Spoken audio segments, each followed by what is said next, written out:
In 1864, some parishioners got together and wrote a letter to the Lands Titles Office, asking for a land grant in the name of the Baptists.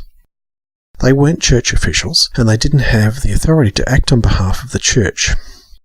They knew that land grants to individuals had long since ceased, so the only way for them to get a free piece of land was to apply for it in the name of a church. The Lands Titles Office was allowed to give land for free to religious bodies for places of worship, and the church being built at the time helped morally guide the exploding population of Melbourne and maintain moral order. The Victorian gold rush had started in 1851, some 13 years earlier, and Australia's population had tripled during that 13 years.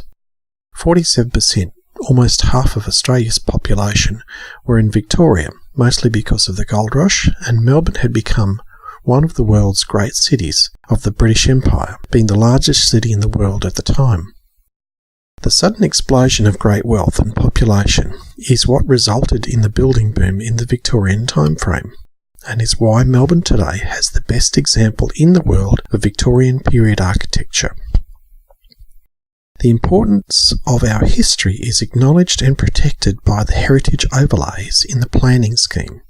For decades, the heritage streets have been protected because it is an important part of what gives Melbourne its definitive character. So the Land Titles Office in the 1860s managed all gold claims, mining licences and land sales. It was a very busy place.